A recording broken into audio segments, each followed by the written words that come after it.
জাতিসংঘের সাধারণ পরিষদের সম্মেলনে যোগদান শেষে ঢাকায় ফিরছেন বাংলাদেশের অন্তর্বর্তী সরকারের প্রধান উপদেষ্টা ও সরকার প্রধান ডক্টর মোহাম্মদ ইউনূস।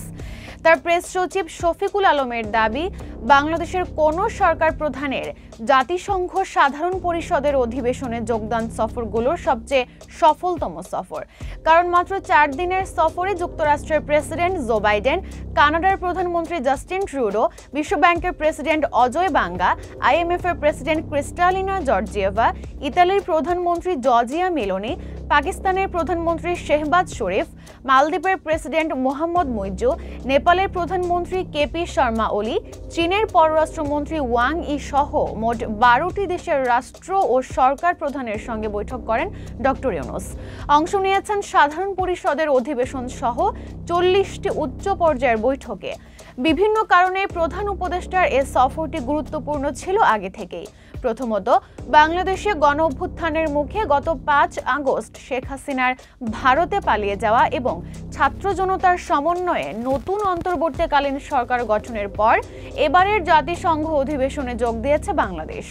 তাছাড়া এর আগে মানবাধিকার ও গণতন্ত্র ইস্যুতে আওয়ামী লীগ সরকারের সময় যুক্তরাষ্ট্র, ইউরোপীয় ইউনিয়ন সহ পশ্চিমা অনেক দেশের সাথে বাংলাদেশের এক প্রকার টানাপোড়েন চলছিল।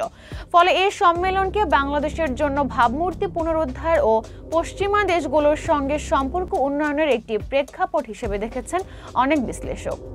বাংলাদেশে জাতিসংঘের সদস্যপদ প্রাপ্তির 50 বছর পূর্ণ হওয়ায় এবারের অধিবেশন ছিল বাংলাদেশের জন্য বিশেষভাবে তাৎপর্যপূর্ণ।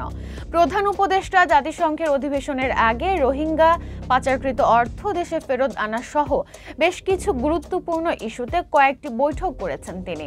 পাচার হওয়া অর্থ দেশে ফেরত আনতে যুক্তরাষ্ট্র এবং যুক্তরাজ্যের মন্ত্রীদের সঙ্গে বৈঠক করেছেন। যুক্তরাষ্ট্রের প্রেসিডেন্ট বাইডেনের সঙ্গে যে বৈঠকটি তিনি করেছেন সেটি প্রায় পুরোপুরি বাংলাদেশ যুক্তরাষ্ট্র দ্বিপাক্ষিক বাণিজ্যের উপর হয়েছে। তৈরি পোশাক খাতে বাংলাদেশের উপর ধার্য করা রপ্তানি শুল্ক কমানো এবং GSP সুবিধার জন্য দাবি জানিয়েছেন। সাবেক প্রধানমন্ত্রী শেখ হাসিনার মার্কিন বিরোধী নীতির জন্য এতদিন এসব দাবি তোলা সম্ভব হয়নি। জাতিসংঘের সাধারণ পরিষদের অধিবেশনে দেওয়া ভাষণে বাংলাদেশের সাম্প্রতিক অভ্যুত্থানের চিত্র তুলে ধরেছেন নোবেলজয়ী এই অর্থনীতিবিদ। জাতিসংঘের স্থায়ী মিশনের কূটনীতিকরা বলছেন, জাতিসংঘ অধিবেশনের ফাঁকে কোনো রাষ্ট্র বা সরকার প্রধানের সঙ্গে মার্কিন প্রেসিডেন্টের এমন বৈঠক বিরল ঘটনা। আর বাংলাদেশের জন্য এটি ছিল অনেকটা স্বপ্নের মতো, যা সম্ভব হয়েছে একমাত্র নোবেলজয়ী অর্থনীতিবিদ ডক্টর মোহাম্মদ ইউনূসের জন্য।